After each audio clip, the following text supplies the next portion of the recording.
ចាសូមគោរពជំរាបសួរអាដាមលោកជំទាវអស់លោកស្រីនិងកញ្ញាអស់លោកអ្នកកំពុងតែទស្សនានៅកម្មវិធីវេទិកា CNC ជារៀងរាល់ថ្ងៃដែលយើងផ្សាយជារៀងរាល់ថ្ងៃច័ន្ទដល់ថ្ងៃសុក្រដែលមានជាប្រធានបទផ្សេងពីគ្នានៅក្នុងថ្ងៃនេះយើងខ្ញុំសូមផ្ដោតអំពីទូនាទីនិងផែនការយុទ្ធសាស្ត្ររបស់ក្រសួងអភិវឌ្ឍជនបទនៅក្នុងថ្ងៃនេះផងដែរយើងខ្ញុំក៏មានវាគ្មិនគឺអាដាមបណ្ឌិតសភាចាអុកចារ៉ាប៊ុនដែលជារដ្ឋមន្ត្រីក្រសួងអភិវឌ្ឍជនបទដែលយើងខ្ញុំធ្វើកិច្ចសម្ភាសតាមរយៈប្រព័ន្ធ Zoom ចាសូមជួបអាដាមដូចតទៅចាសូមជំរាបសួរអាដាមចាអាដាមនិយាយអំពីផែនការយុទ្ធសាស្ត្ររបស់ក្រសួងអភិវឌ្ឍជនបទប៉ុន្តែមុននឹងចូលនាងខ្ញុំសូមផ្ដោតអំពីការងារកន្លងទៅដែលក្រសួងអភិវឌ្ឍជនបទគឺបានធ្វើចាសម្រាប់បានផែនការអ្វីខ្លះចា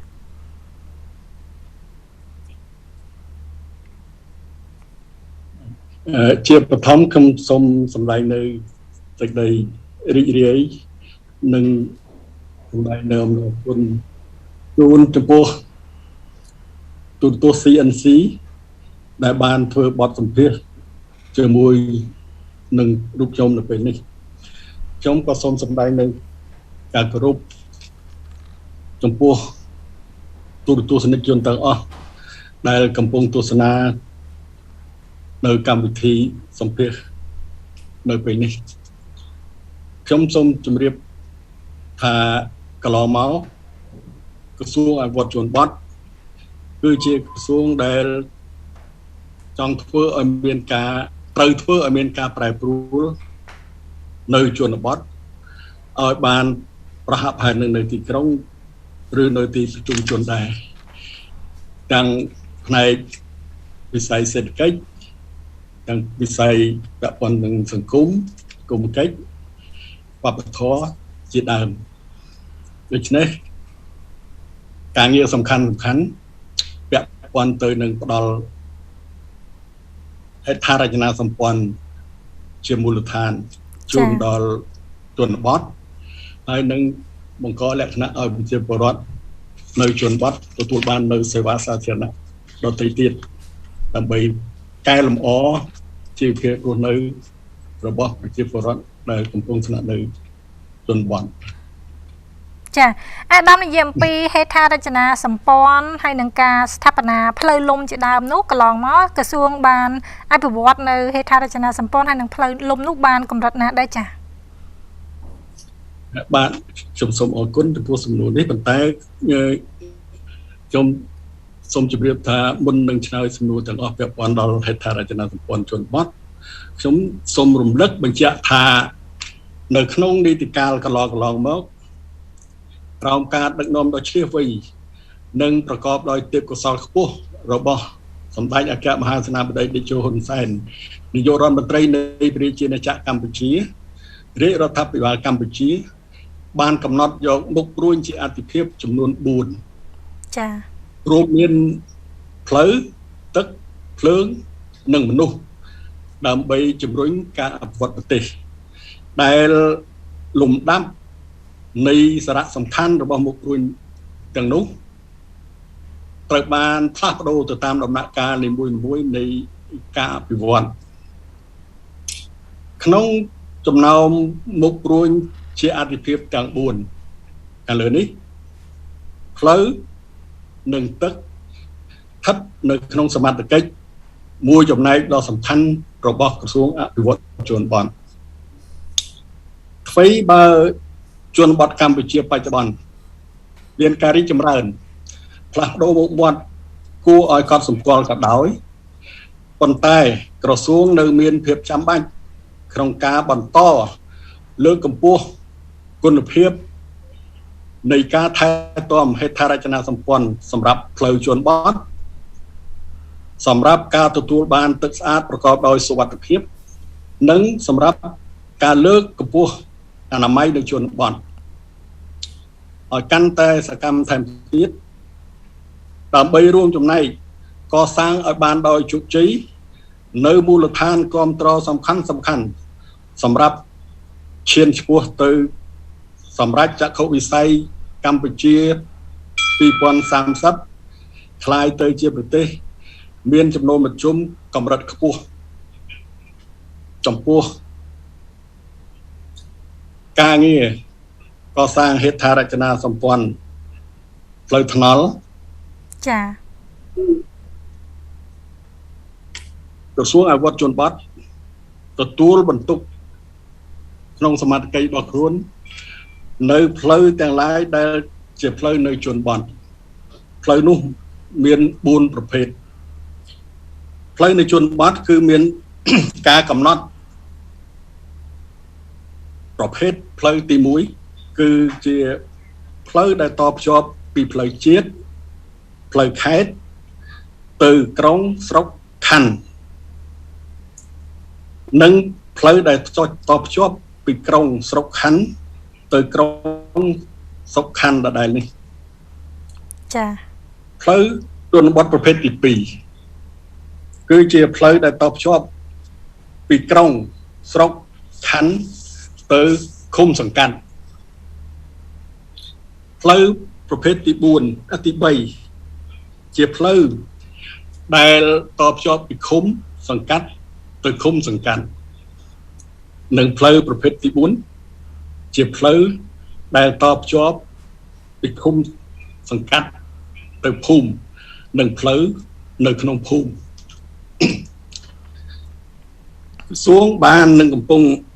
គ្រប់គ្រងផ្លូវប្រមាណសរុបទាំងអស់ទាំង4ប្រភេទនេះប្រហែលជា46,790 គីឡូម៉ែត្រដែលប្រហាក់ប្រហែលនឹង 74% នៃផ្លូវសរុបនៅទូទាំងប្រទេសចាខ្ញុំជម្រាបបាញ់ជាផ្លូវទី4ដែលកំណត់រួចហើយប៉ុន្តែនៅក្នុងបរិបទនៃការរាតត្បាតរបស់ជំងឺ Covid នេះសម្ដេចអគ្គមហាសេនាបតីតេជោហ៊ុនសែនផ្ទាល់លោកបានយកចិត្តទុកដាក់ទៅលើការបន្ថែមផ្លូវមួយប្រភេទទៀតចាគឺផ្លូវដែលធ្វើដោយសាច់ប្រាក់ពលកម្មជាផ្លូវនៅក្នុងភូមិដែលគោលបំណងសំខាន់គឺយើងបង្កើនផ្លូវនៅក្នុងភូមិឲ្យបានកាន់តែច្រើនសម្រាប់ប្រជាពលរដ្ឋប្រើប្រាស់នៅក្នុងភូមិហើយសំខាន់មួយទៀតគឺសម្ដេចលោកចង់ដោះស្រាយបញ្ហាឲ្យប្រជាពលរដ្ឋដែលរស់នៅជនបទលោកទទួលបានកម្រៃបន្ថែមដើម្បីទ្រទ្រង់ជីវភាពរស់នៅដូច្នេះមុខសញ្ញាដែលត្រូវទទួលផលពីសាច់ប្រាក់ពលកម្មនេះ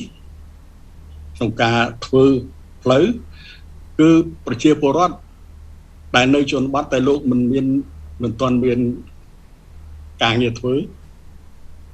បាទចាអាដាមនិយាយអំពីចាអាចបន្តទៀតបានប្រជាពលរដ្ឋបាទនិងប្រជាពលរដ្ឋដែលលោកមានការងារធ្វើដែរប៉ុន្តែវារាំងស្ទះដោយសារ Covid នឹងក៏អាចនឹងមកធ្វើសាច់ប្រាក់ពលកម្មនឹងដែរដើម្បីទទួលបាននៅកម្រៃមួយទៀតគឺដើម្បីជួយដល់កម្មករដែលរងគ្រោះដោយសារការរអាក់រអួលនៅក្នុងរោងចក្រដែលបណ្ដាលមកពី Covid នេះក៏អាចមានការធ្វើបន្ថែមហើយម្យ៉ាងទៀតគឺប្រជាពលរដ្ឋដែលលោកធ្វើមាតុភូមិនិវត្តមកពីក្រៅប្រទេសដោយសារ Covid នេះក៏លោកអាចមានមុខរបរដើម្បីនឹងទទួលបានកម្រៃពីការងារសាច់ប្រាក់ពលកម្មនេះដែរបាទចាអាដាមនិយាយអំពីផែនការមេរបស់រាជរដ្ឋាភិបាលកម្ពុជាហើយជាពិសេសគឺផ្លូវទាំង4ប្រភេទដែលអាដាមជំរាបជូនហ្នឹងតើនឹងបញ្ចប់បេសកកម្មហ្នឹងនៅឆ្នាំណាដែរចាបាទចំពោះនៃការធ្វើផ្លូវបើនិយាយជារួមទៅគ្មានទីបញ្ចប់ទេព្រោះអីគឺផ្លូវនៅមានសេចក្តីត្រូវការច្រើនណាដូច្នេះផ្លូវយើងត្រូវធ្វើថ្មីផង ណាផ្លូវយើងត្រូវការលើកកម្រិតផងណាលើកកម្រិតផងគឺផ្លូវនៅស្រុកយើងរាល់ថ្ងៃនេះនៅជនបទគឺភាគច្រើនជាផ្លូវដែលក្រាលគ្រោះក្រហមដូច្នេះផ្លូវទាំងអស់នេះជាផ្លូវដែលងាយឆាប់ខូចចាវាមានកាលវាមិនច្រើនមិនយូរឆ្នាំទេ 4-5 ឆ្នាំទៅខូចដូច្នេះយើងត្រូវជួសជុលបាទក្រៅពីនេះក៏យើងត្រូវការលើកកម្រិតផ្លូវហ្នឹងមិនទុកឲ្យនៅតែជាផ្លូវក្រាលគ្រោះក្រហមនឹងរហូតទេគឺយើងត្រូវលើកកម្រិតឲ្យក្លាយទៅជាផ្លូវក្រាលកៅស៊ូដូច្នេះបេសកកម្មយើងគឺជាបេសកកម្មយូរអង្វែងដែលរាជរដ្ឋាភិបាលត្រូវធានាដើម្បីឲ្យមានផ្លូវនៅជនបទហ្នឹងណាមានគុណភាពកាន់តែល្អប្រសើរឡើងពិសេសគឺសម្ដេចតេជោនាយករដ្ឋមន្ត្រីលោកបានផ្ដល់អនុសាសន៍ថាយើងខិតខំធ្វើឲ្យផ្លូវជនបទប្រែคล้ายទៅជាផ្លូវមានក្រាលគ្រោះកៅស៊ូជាផ្លូវជនបទក្រាលកៅស៊ូនេះជាអនុសាសន៍ដែលសម្ដេចតេជោលោកបានណែនាំដើម្បីឲ្យក្រសួងខិតខំធ្វើឲ្យទៅជាផ្លូវក្រាលកៅស៊ូនៅជនបទចាសូមអរគុណអាដាមយើងខ្ញុំសូមសម្រាប់នៅវគ្គនេះបន្តិចចាជួបគ្នានៅវគ្គក្រោយជាបន្តទៀតចាអរគុណច្រើនទូទាំងជនវគ្គនេះយើងខ្ញុំសូមសម្រាប់ដែលយើងខ្ញុំបានសម្ភាសហើយក៏បានជម្រាបជូនបន្តិចដែរអំពីផែនការយុទ្ធសាស្ត្ររបស់ក្រសួងអភិវឌ្ឍជនបទដែលមានការជម្រាបជូនដោយអាដាមបណ្ឌិតសភាចាអុក4ដែលជារដ្ឋមន្ត្រីចាក្រសួងអភិវឌ្ឍជនបទចាវគ្គក្រោយយើងខ្ញុំនឹងបន្តកិច្ចពិភាក្សាចាសូមសម្រាប់បន្តិចចាColgate Salt Herbal ចង្ក្រានហ្គាសម៉ាក់សៃគីគុណភាពខ្ពស់បញ្ចេញកម្ដៅរហ័សទាន់ចិត្តមានសុវត្ថិភាពល្អកំងបន្លែត្រីសាច់ម្ហូបអាហារតាមវិញម៉ានីអែមដឹកជញ្ជូន10គីឡូម៉ែត្រក្នុងក្រុងភ្នំពេញឥតគិតថ្លៃ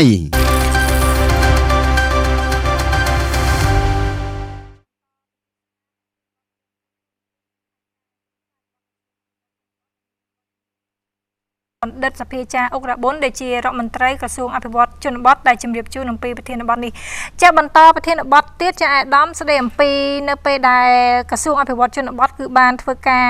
កសាងនៅចាផ្លូវទាំង4ប្រភេទនេះតើផ្លាស់ប្ដូរចាជីវភាពរបស់ពលរដ្ឋនៅតាមតំបន់យ៉ាងដូចម្ដេចហើយនឹងធ្វើឲ្យគាត់ចារស់នៅមានជីវភាពល្អប្រសើរហើយនឹងផ្លាស់ប្ដូរមុខមាត់គាត់យ៉ាងណាចាបាទជាធម្មតាកាលណាមានផ្លូវគឺមានក្តីសង្ឃឹមដូច្នេះហេដ្ឋារចនាសម្ព័ន្ធផ្លូវដែលក្រសួងអភិវឌ្ឍជនបទបានកសាងកន្លងមកនេះបានរួមចំណែកជាច្រើនទៅក្នុងជីវភាពរស់នៅរបស់ប្រជាពលរដ្ឋទីមួយគឺជីវភាពខាងវិស័យសេដ្ឋកិច្ចចា៎គឺផ្លូវអាចធ្វើឲ្យប្រជាពលរដ្ឋទទួលបាននៅធាតុចូលនិយាយឲ្យចំគឺមុខទំនិញជាច្រើនដែលចេញពីទីក្រុងចេញពីទីប្រជុំជនបានធ្លាក់ទៅដល់ជនបទដោយសារយើងមានផ្លូវបាទហើយដោយសារយើងមានផ្លូវដែរគឺប្រជាពលរដ្ឋលោកអាចផលិតបានណាហើយផលិតផលទាំងអស់នោះក៏អាចធ្វើការបែងចែកចេញពីមូលដ្ឋានចេញពីជនបទមកទីប្រជុំជនមកទីក្រុងវិញដែរដូច្នេះដោយសារមានផ្លូវនេះហើយគឺការធ្វើអាជីវកម្មរបស់ប្រជាពលរដ្ឋត្រូវបានបង្កើនហើយការសកម្មភាពសេដ្ឋកិច្ចទាំងឡាយគឺមានពីជនបទមកទីក្រុងមកទីប្រជុំជនហើយក៏មានចេញទីប្រជុំជនទីក្រុងទៅជនបទវិញដែរនេះគឺជាវិស័យសេដ្ឋកិច្ចនៅក្នុងវិស័យសង្គមកិច្ចគឺដោយសារយើងមានហេដ្ឋារចនាសម្ព័ន្ធធ្វើជាផ្លូវនេះហើយផ្លូវថ្នល់នេះហើយ យើងអាចបើលទ្ធភាពឲ្យប្រជាពលរដ្ឋធ្វើចរាចរណ៍ធ្វើដំណើរតាក់ទងនៅក្នុងជីវភាពរស់នៅគ្រប់ទិដ្ឋភាពពីជនបទមកទីក្រុងឬទៅគ្រប់ច្រកល្ហកបានហើយមិនខាតពេលវេលាពីមុនមកដោយសារគ្មានផ្លូវឬក៏ដោយសារមានដែរតែផ្លូវវាពិបាកពេកគឺមិនងាយនឹងទៅមកទេទៅមកម្ដងអស់ខាតពេលវេលាច្រើនហើយបើសិនជាត្រូវចំណាយគឺក៏ត្រូវចំណាយច្រើនដែរគឺចំណាយទាំងពេលវេលាចំណាយទាំងលុយកាក់អាកាសហើយនេះគឺជាវិស័យសេដ្ឋកិច្ចហើយវិស័យសេដ្ឋកិច្ចមួយទៀតគឺឥឡូវនេះគឺយើងកំពុងតែមានការជំរុញខ្លាំងទៅលើវិស័យទេសចរណ៍ដូច្នេះមានផ្លូវមានហេដ្ឋារចនាសម្ព័ន្ធនេះគឺបានបង្កលក្ខណៈឲ្យវិស័យទេសចរណ៍បានរីកលូតលាស់ផងដែរហើយក្រៅពីនេះផ្លូវពីមុនមកដែលជាផ្លូវហើយជាផ្លូវបោកល្បាប់ជាច្រើននោះដល់យើងធ្វើផ្លានផ្លូវល្អឥឡូវនេះគឺបរិយាកាសបរិស្ថានសង្គមបរិស្ថានជាអនាម័យនៅមូលដ្ឋានក៏មានការកែប្រែដែរមិនហុយមិនល្បាប់មិនអីច្រើនទេដូច្នេះហើយនេះជាចំណុចខ្លះដែលខ្ញុំលើកឡើងឲ្យយើងឃើញថាវាមានការប្រែប្រួលមែននៅក្នុងនោះហើយបើខាងទឹកស្អាតវិញក៏ចឹងដែរនៅក្នុងវិស័យទឹកស្អាតដែលយើងមានហេដ្ឋារចនាសម្ព័ន្ធចឹងដែរគឺហេដ្ឋារចនាសម្ព័ន្ធយើងឥឡូវនេះគឺយើងបានជីកដូងយើងបានជីកស្រះហើយប្រជាពលរដ្ឋអាចមានទឹកស្អាតប្រើប្រាស់ទឹកតាំងពីដើមមកអ្នកណាក៏មានទឹកប្រើប្រាស់ដែរបើគ្មានទឹកទេយើងក៏មិនអាចរស់នៅបានដែរប៉ុន្តែទឹកដែលចង់និយាយនេះគឺទឹកស្អាតទឹកដែលមានការធ្វើប្រព្រឹត្តកម្មមានអនាម័យហើយប្រភពទឹកមិនមែនយកតែប្រភពទឹកដែលមានស្រាប់នៅក្នុងធម្មជាតិនោះទេចា៎គឺទឹកដែលយើងជីកបានជាដូងហើយយើងជីកបានជាស្រះដើម្បីរក្សាទឹកឲ្យប្រជាពលរដ្ឋអាចទទួលបានជានិរន្តរ៍បាទចាជាចុងក្រោយអាដាមបើតាមផែនការមេឬក៏យុទ្ធសាស្ត្ររបស់ក្រសួងអភិវឌ្ឍជនបទមកដល់បច្ចុប្បន្ននេះមានជាបញ្ហាប្រឈមអ្វីដែលធ្វើឲ្យចាំមិនអាចសម្រេចបាននៅយុទ្ធសាស្ត្រទាំងអស់នេះបានដែរឬទេចាបញ្ហាប្រឈមមានខ្លះប៉ុន្តែមិនមែនមានការប្រឈមពិបាកដល់ទៅមិនអាចសម្រេចបាននោះទេគឺយើងសម្រេចបានដោយជោគជ័យក្រោមការដឹកនាំដ៏វាងវៃនិងប្រកបដោយទេពកោសល្យខ្ពស់របស់សម្ដេចឯកមហាសេនាបតីតេជោហ៊ុនសែនគឺបញ្ហាប្រឈមខ្លាំងគឺបញ្ហាសេចក្តីត្រូវការរបស់ប្រជាពលរដ្ឋជាផ្លូវជាស្ពានសម្រាប់ប្រើប្រាស់គឺមានច្រើនមានធំធេងបើនិយាយទៅតែលទ្ធភាពនៃការផ្ដល់ជូននៅមានកម្រិតទៅឡើយមិនទាន់បានផ្ដល់ជូនគ្រប់ជួយទេនេះជាបញ្ហាប្រឈមមួយទៀតដែលធ្វើឲ្យយើងមិនទាន់អាចផ្ដល់ជូនឲ្យបានឆាប់រហ័សទាន់ពេលវេលាឲ្យបានច្រើនគ្រប់តាមសំណូមពរនោះដោយសារទុនយើងនៅមានកម្រិតទុនយើងមានទោះបីជាសពថ្ងៃនេះយើងមានទុនបានមកពីថវិកាជាតិទុនបានមកពីកិច្ចសហប្រតិបត្តិការទុនបានមកពីការធ្វើវិនិយោគរបស់វិស័យឯកជនចូលរួមចំណែកក្នុងការស្ថាបនាផ្លូវពីនេះក៏ដោយក៏ប៉ុន្តែជារួមយើងមានទឹកដីត្រូវការជាច្រើនទៀតនេះគឺជាបញ្ហាប្រឈមមួយទៀតដែរនេះគឺជាបញ្ហាប្រឈមដែលមិនទាន់មានផ្លូវយើងត្រូវធ្វើឲ្យមានផ្លូវប៉ុន្តែចំពោះបញ្ហាប្រឈមមួយទៀតពេលដែលមានផ្លូវហើយវាជួបបញ្ហាប្រឈមដែរគឺថាផ្លូវហ្នឹងដោយសារការប្រើប្រាស់ផ្លូវមិនបានស្របតាមបច្ចេកទេសណាគឺផ្លូវហ្នឹងឆាប់ខូចឆ ថាប់អន្តរាយទៅវិញខ្ញុំនិយាយពីបញ្ហាប្រើប្រាស់មិនចំបច្ចេកទេសគឺដឹកលើទម្ងន់ណាផ្លូវខ្ទេចខ្ទីអស់ស្ពានបាក់បែកអស់បាទដូច្នេះហើយនេះគឺជាការប្រើប្រាស់មិនត្រូវទាំងគោលការណ៍មិនត្រូវនឹងបច្ចេកទេសដូច្នេះហើយការប្រឈមនេះគឺមានបញ្ហាកាន់តែច្រើនឡើងបើកាលណាគ្មានការចូលរួមពីប្រជាពលរដ្ឋពិសេសពីអាជីវករផ្ទាល់នោះទេគឺអ្នកដែលធ្វើឲ្យផ្លូវខូចខ្ញុំនិយាយជាឡានដឹកជញ្ជូនទេមិនឡានដឹកជញ្ជូនធំមិនមែនឡានដឹកជញ្ជូនតូចទេហើយមិនមែនអ្នកម៉ូតូទេមួយទៀតគឺបញ្ហាប្រឈមគឺការប្រែប្រួលអាកាសធាតុយើងឃើញហើយថាយើងពីឆ្នាំ2020កំពុងតែជួបនឹងចំនួនគ្រោះទឹកចំនួនដែលធ្វើឲ្យខូចហេដ្ឋារចនាសម្ព័ន្ធផ្លូវស្ពានជាច្រើននោះវាមានកូវីដមកសង្កត់ទៀតដូច្នេះយើងកំពុងតែពិបាកនៅបញ្ហាដោះស្រាយការជួសជុលហេដ្ឋារចនាសម្ព័ន្ធដែលរងគ្រោះដោយទឹកជំនន់តាមវាមានបញ្ហាផ្សេងទៀតមកចា៎នេះគឺជាបញ្ហាដែលយើងជួបនឹងការគ្រោះនឹងធ្វើឲ្យមានការប្រឈមមានការពិបាកក្នុងការធ្វើឲ្យសម្រេចការស្ថាបនាកសាងហេដ្ឋារចនាសម្ព័ន្ធជាផ្លូវជាស្ពាននៅជនបទបាទ